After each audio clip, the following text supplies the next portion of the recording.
आज है 15 जून और हम शुरू करते हैं आज के करंट अफेयर्स। तमिलनाडु ने अभी जो सीबीआई को जनरल कंसेंट मिलती है स्टेट से वो हटा लिया है।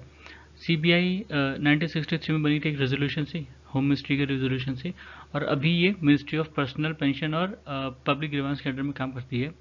इसका जो गठन हुआ था उसके लिए रिकमेंडेशन दी थी संथानाम कमेटी ने। संथानाम कमेटी ने ही सीवीसी सेंट्रल विजिलेंस कमीशन के लिए भी रिकमेंडेशन दी थी। ठीक है। और सीबीआई एक नॉन कॉन्स्टिट्यूशनल बॉडी है, लीगल है, ठीक है, लीगल बॉडी है पर नॉन कॉन्स्टिट्यूशनल है और नॉन स्टेचुटरी है।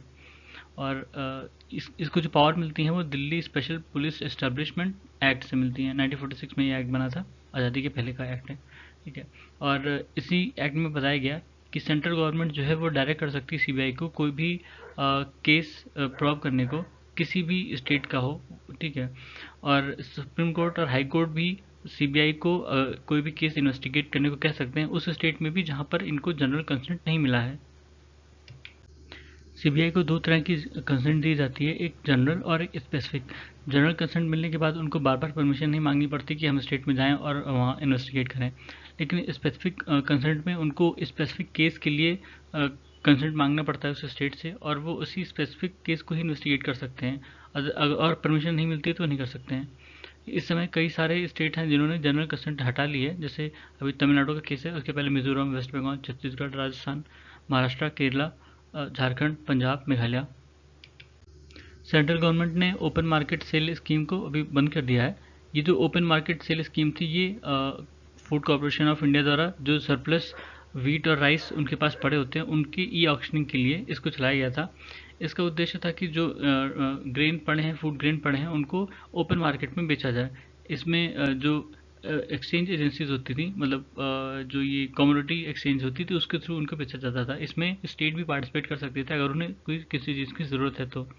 मतलब अगर जो उनको टारगेटेड पब्लिक डिस्ट्रीब्यूशन स्कीम या अदर वेलफेयर स्कीम के अलावा उनको चाहिए होगा ग्रेन, वो इस ओपन मार्केट से वो खरीद सकते थे।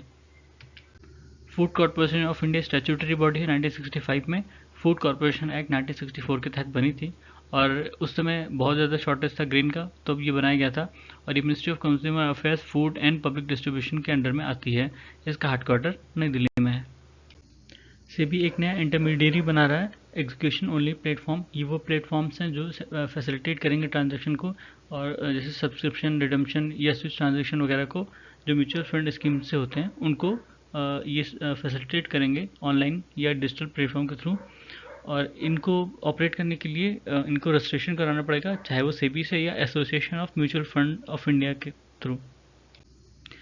लेप्टोस्पिरोसिस एक तरह का जूनल बैक्टीरियल डिसीज़ है जो एक बैक्टीरियम से होता है जिसका नाम है लेप्टोस्पिरा। ये वार्म ह्यूमिड कंट्रीज़ में ज़्यादा प्रिवेलेंट होता है और ये इंसानों को भी अफेक्ट करता है। ठीक कंटेंजियस डिसीज़ होती है, वाइल्ड या डोमेस्टिक एनिमल्स में भी हो सकता है। डोमेस्टिक में जैसे आपके कैटल, पिग्स, डॉग्स वगैरह हो गए, उनसे भी हो सकता है। मिज़ोरम में एक ग्लाइडिंग गीको मिला जिसको नाम दिया गया है मिज़ोरम पैराशूट गीको, और ये अभी नया स्पेशीज़ वहाँ खोजा गया है।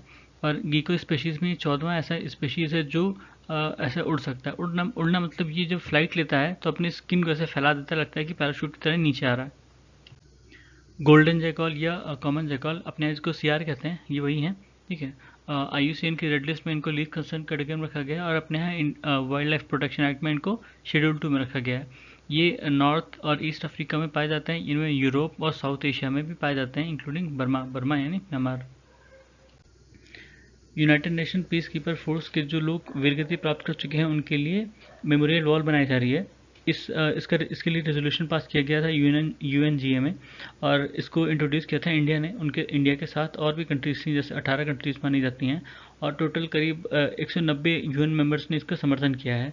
ठीक है। इसके पहले भी एक मेमोरियल वॉल बनाई गई थी जो इंडियन पीस कीपर फोर्स थे उनके लिए एक वर्चुअल वॉल बनाई गई थी। ठीक है। और जो international day of United Nation peacekeepers होता है वो मई 29 को पड़ता है। Global trends force displacement in 2022 report, इसको पब्लिश किया है office of the high commissioner for refugees है।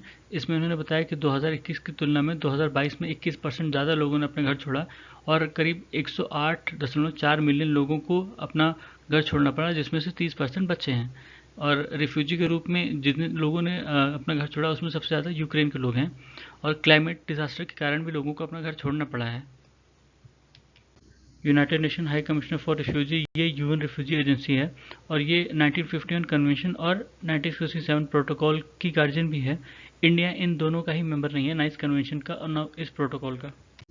वर्ल्ड बैंक ने logistic performance index report 2023 release की। इसमें इंडिया की ओवरऑल रैंकिंग जो है वो 38 है और जो इंटरनेशनल शिपमेंट में ग्लोबल रैंकिंग है वो 22nd है और पहले ये रैंकिंग थी 44th 2014 में। ठीक है। मैरीटाइम इंडिया विजन 2030 लॉन्च किया गया। इसका उद्देश्य कि अगले 10 साल में कैसे इंडिया की जो मैरीटाइम सेक्टर है उसको इम्प्रूव करना है। इसके लिए मैरीटाइम इंडिया समिट हुआ था अभी 2020 में, उस समय ये मैरीटाइम इंडिया विजन लॉन्च किया गया और सागरमाला प्रोग्राम उसी का हिस्सा है एक तरह से, जिसमें एक तरह से जितनी पॉलिसी इनिशिएटिव है, डेवलपमेंट प्रोजेक्ट है, उनको आउटलाइन किया गया है। गैबन का पहला एग्रीकल्चर स्पेशल इकोनॉमिक जोन खोला गया इंडिया की मदद से। गैबन के लोकेशन देखें तो ये वेस्टर्न अफ्रीका में है और इसके आसपास जो कंट्रीज़ हैं वो इक्वेटोरियल गिनिया, कैमरून और रिपब्लिक ऑफ कॉन्गो। ठीक है, ये सारी कंट्रीज़ हैं और गैबन जो है वो अटलांटिक ओशन को फेस करता है। INS Vikramaditya Kyiv class Russian aircraft carrier है, जिसको विक्रमादित्य जो उज्जैन के शासक थे उनके नाम पर नाम दिया गया है। इंडिया का पहला जो इंडिजिनस एयरक्राफ्ट कैरियर है उसका नाम विक्रांत है और ये विक्रमादित्य है, ये पहले से था। सेंट्रल गवर्नमेंट जो है वो पर्टिकुलरली वल्नरेबल ट्राइबल ग्रुप्स के लिए एक स्पेसिफिकली ह्यूमन डेवलपमेंट इंडेक्स बनाना चाहती है। और 2011 का सेंसस देखें तो अपने यहाँ जो शेड्यूल्ड ट्राइब की पॉपुलेशन थी वो अपनी टोटल पॉपुलेशन की 8.6% है, यानी कि करीब 104 मिलियन लोग। और किसी भी कम्युनिटी को इस जो शेड्यूल्ड ट्राइब घोषित करने का क्राइटेरिया है उसमें कुछ चीज़ें देखनी पड़ती हैं, जैसे उनके ट्रेड्स जो हैं वो प्रिमिटिव हों, जोग्राफिकल आइसोलेशन हो, डिस्टिंक्टिव कल्चर हो और उनका शाइनेस हो कि वो किसी से बात या कम्युनिकेट नहीं करते हैं और इकोनॉमिकली बैकवर्ड हो। Particularly vulnerable tribal groups schedule tribe का ही हिस्सा हैं और बहुत ज़्यादा वल्नरेबल होते हैं। ये कैटेगरी बाद में लाई गई थी। धेबार कमीशन आया था, उसने रिकमेंडेशन दी थी तब 1975 में गवर्नमेंट ऑफ इंडिया ने 52 ट्राइबल ग्रुप्स को पीवीटीजी में डाला था। अभी अपने यहाँ 75 पीवीटीजीज हैं 705 ट्राइबल ग्रुप्स में से। ठीक है, और इसके लिए भी क्राइटेरिया सेट किया गया था कि उनकी जो कैरेक्टरिस्टिक्स होने चाहिए पीवीटीजीज के, पॉपुलेशन जो है उनकी डिक्लाइन या स्टैग्नेंट हो, टेक्नोलॉजी प्री एग्रीकल्चर टेक्नोलॉजी हो, लिटरेसी लेवल बहुत लो हो और इकोनॉमिकली सस्टेनेंस हो उनका। ठीक है, तो ये था आज के हमारे करंट अफेयर्स। सुनने के लिए धन्यवाद।